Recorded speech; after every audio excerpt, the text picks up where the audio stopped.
নমস্কার। লক্ষ্মী ঝাঁপির আজকের পর্বের রিভিউ নিয়ে বাংলা সিরিয়াল সমাচার তোমাদের সামনে এসে গেছে। তো আজকের পর্বের রিভিউতে যেটা দেখা যাচ্ছে যে ঝাঁপি রুটি করছে রান্নাঘরে, চূর্ণিও আছে। খুব চিন্তা করছে যে দীপ যে কি সিদ্ধান্ত নিবে। কিছুক্ষণের মধ্যেই দীপের কনফার্মেশন এসএমএস আসে। সেটা দেখে ঝাঁপি এত আনন্দ চূর্ণিকে বলছে আর একদম নাচতে শুরু করে দিয়েছে। পুরো ঘর জুড়েও নেচেই চলেছে মনের আনন্দে। বাইরে কাকিমাকে দেখতে পেলে কাকিমার হাত ধরে ঘুরে নাচছে, এদিকে শাশুড়ি মাকে দেখে শাশুড়িমার হাত ধরে ঘুরে নাচছে, পরে দেখছে ও মা পাশে শাশুড়ি মা। তো যাই হোক, এই করছে, সিঁড়ি দিয়ে নাচতে নাচতে উঠছে। বেশ অনেকক্ষণ ধরে এরকমটা কিন্তু চলছে।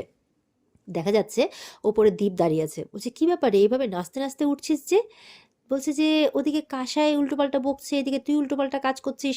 কাসাই একটু আগে বলছিল তুই নাকি খুব কাঁদছিলি আমি লন্ডন চলে যাবো বলে, এখন আবার দেখছি খুব হাসছিস। তোদের দুজনের মাথাটা কি একসঙ্গে খারাপ হয়ে গেছে নাকি? ঝাঁপি বলছে হতে পারে, এই বলে চলে যাচ্ছে। তখন ঝাঁপির হাতটা ধরে আটকায় আর কি দীপ। বলছে, এই শোন, তোকে আমার কিছু বলার আছে। বলে, কি বলো? নিচে সিঁড়িতে দাঁড়িয়ে দীপের মা শুনছে। তো বলছে, আমি লন্ডন যাচ্ছি না। শুনে ঝাঁপি জাস্ট অবাক হয়ে গেছে। কি? সত্যি? সত্যি বলছো তুমি? বলে, হ্যাঁ। আসলে তখন ঝাঁপি বলছে, তার মানে এই জন্যই বোধহয় আমার মনটা খুব খুশি, জানো তো। আমার মনটা বলছিল যে যা হবে ভালোই হবে, মা ছাড়ালক্ষ্মী যা করবেন ভালোই করবেন। দীপ বলছে, ওফ, তোর কথা রাখ তুই।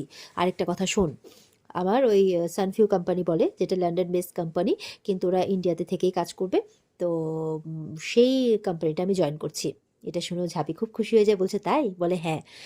তো ঝাঁপি তো খুব আনন্দ পায়। বলছে, আমি জানতাম মা ছাড়ালক্ষ্মী যা করবেন ভালোর জন্য ভালোই করবেন। দীপ বলছে, আমার তোকে আরও একটা কথা বলার আছে। দিয়ে দীপ খুব আমতা আমতা করছে। নিচে দাঁড়িয়ে ওর মা ভাবছে, কি এমন বলবে যে এত আমতা আমতা করছে ঝাঁপির সামনে?" তখন ঝাঁপি বলছে, কি বলো না। বলছে যে, দেখ, আমাকে এই কাজটা বর্ধমানে থেকেই করতে হবে। তো আমি যেটা ডিসাইড করেছি যে আমি বর্ধমানে তোর লক্ষ্মী ঝাঁপি ফিনান্সে বসেই এই কাজটা করব। তখন ঝাঁপির চোখ থেকে জল বেরিয়ে গেছে। হা হয়ে তাকিয়ে আছে দ্বীপের দিকে। তো দ্বীপ বলছে, তুই কি সেই পারমিশনটা দিবি? তখন ঝাঁপি বলছে, এটা তুমি আমাকে জিজ্ঞাসা করছো? তুমি যে আমাদের লক্ষ্মীঝাঁপি ফিনান্সে বসে কাজ করবে, এটা তো আমাদের ভাগ্য। এটা শুনে তখন দীপ হাসছে আর ঝাঁপির দিকে তাকিয়ে আছে। আর ওদিকে দীপের মার মনটা খুব খারাপ হয়ে গেছে। যে এক তো ঝাঁপির থেকে দূরে করতে চাইছিল, শহর থেকে দূরে যাবে না, সে খুব ভালো কথা, মানে শহরের বাইরে যাবে না, কিন্তু তা বলে ঝাঁপির অফিসে বসে কাজ করবে, আর কোনো অফিস পেলো না। এবার কি করে ঝাঁপির থেকে আলাদা করবে, এগুলো চিন্তা ভাবনা করতে করতে নিচে নেমে চলে যায়। তো দীপ এবার হাসছে, ঝাঁপির দিকে তাকিয়ে আছে। ঝাঁপিও দীপের দিকে তাকিয়ে আছে। মনে মনে বলছে, মা ছাড়ালক্ষ্মী, আজকে যে আমার খুশির দিন, আমি যে এই দিনটার অপেক্ষায় কবে থেকে মনটাকে শক্ত করে আছি, যে এই কথাটা আমি ওর মুখ থেকে শুনবো বলে, আজকে সেই দিনটা আমার জীবনে এসেছে, এমন করে মনে মনে ভাবছে। ওদিকে দীপের মা ঠাকুর ঘরে গেছে, গিয়ে বলছে, মা ছাড়ালক্ষ্মী, তুমি এটা কি করলে? আমার ছেলেটা শহরের বাইরে যাচ্ছে না, মানে বিদেশ চলে যাচ্ছে না, আমি খুব খুশি হয়েছিলাম। কিন্তু তা বলে ঝাঁপির অফিসে বসে কাজ করবে? বর্ধমানে কি আর কোনো অফিস নাই? এর থেকে তো ভালো হতো আমার ছেলেটা বাইরেই চলে যেত। ঝাঁপি তখন ওখান দিয়ে যাচ্ছিল আর কথাটা শুনে ফেলে। মনটা খারাপ হয়ে যায়। তখন বলছে, জেঠি, এটা তুমি কি বলছো? তুমি আমার সাথে তোমার ছেলেকে সহ্যই করতে পারো না, যার জন্য তুমি নিজের ছেলে যাতে বিদেশ চলে যায় এই কামনা করছো? বলে, হ্যাঁ, করছি। আপনি বলছে, তুমি তো আগে এরকম ছিলে না, এখন তুমি কেন করছো এরকম? আর তাছাড়া তুমি তো জানো আমাদের বিয়েটা কিভাবে হয়েছে, তাহলে এটা আমার কি দোষ তুমি আমাকে বলো তো? বলছে, এত কিসের রাগ তোমার আমার উপর? বলছে যে বাবানকে বিয়ে করাটাই তোর সব থেকে বড় অপরাধ, তাই বলছে। ঝাঁপি তো শুনে অবাক। ঝাঁপিকে এবার ক্লিয়ার করে বলছে, আমার ছেলে বিশ্বের অন্যতম জায়গা থেকে পড়াশোনা করে এসছে, ভালো মানে ইয়ে থেকে। আর তুই তুই বর্ধমানের মেয়ে, বর্ধমানেই পড়াশোনা করেছিস, কি ছাতার পাতায় পড়াশোনা করেছিস কে জানে।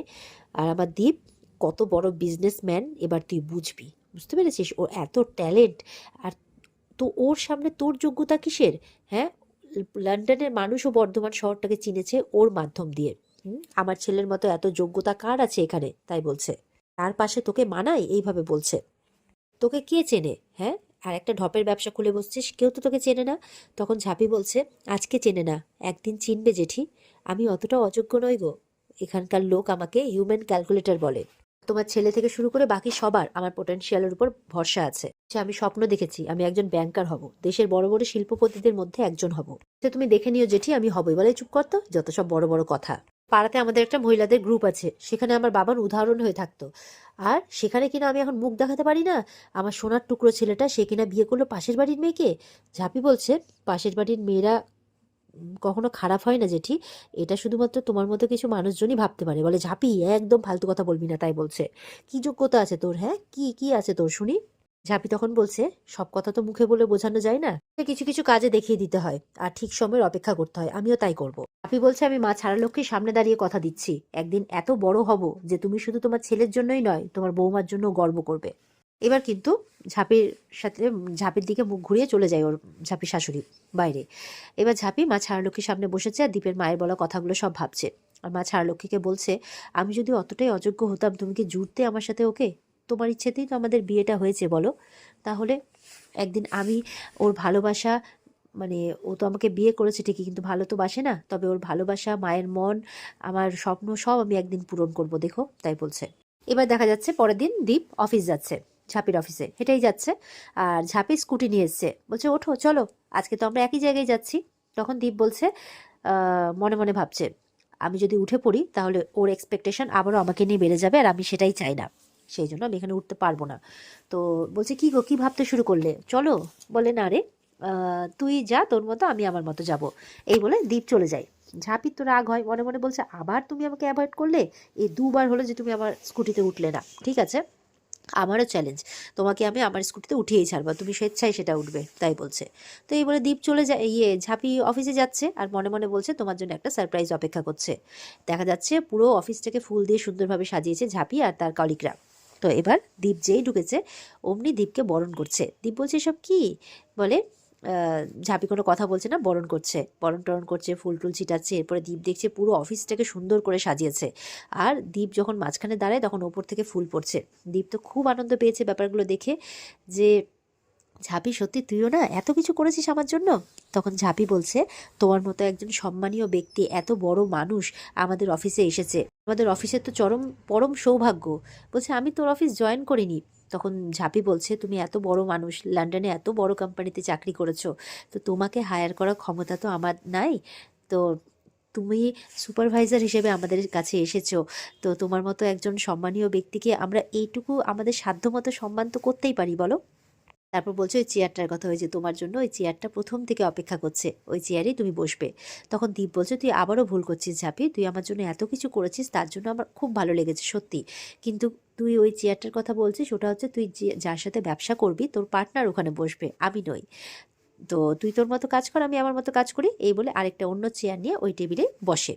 তো এবার বাকিরা একটু বলছে যে, ঝাঁপি দিদি যেটা কষ্ট পাবে, ওই চেয়ারটা দাদাবাবুর জন্য রেখেছিল। তখন আরেকজন বলছে, চিন্তা করো না, ঝাঁপি যখন ভেবেছে ওই চেয়ারে দীপ, মানে দীপ দাদাকে বসিয়েই ছাড়বে, তাই বলছে। দীপ কাজ করছে, ঝাঁপি কাজ করছে, আর দীপের দিকে তাকিয়ে মনে মনে ভাবছে, আবার আমাকে দূরে ঠেলে সরিয়ে দিলে তো, ঠিক আছে, একদিন না একদিন আমি তো ব্যাংক বানাবোই, আর তখন ঠিক তুমি আমার পাশের চেয়ারে বসবে। ঝাঁপি বলছে, এটা আমি করেই ছাড়বো। আর এখানেই আজকের পর্ব শেষ হয়ে যায়। তো এই ছিল আজকের পর্বের রিভিউ। ভালো লেগে থাকলে পর্বকে লাইক কমেন্ট করে জানাতে ভুলবে না, আর আমাদের সাথে জুড়তে চ্যানেলকে সাবস্ক্রাইব করতে একদমই ভুলবে না। দেখা হচ্ছে তোমাদের সাথে আগামীকালকে। সবাই খুব ভালো থাকবে। আজকের মতো পর্ব এই পর্যন্তই। টাটা।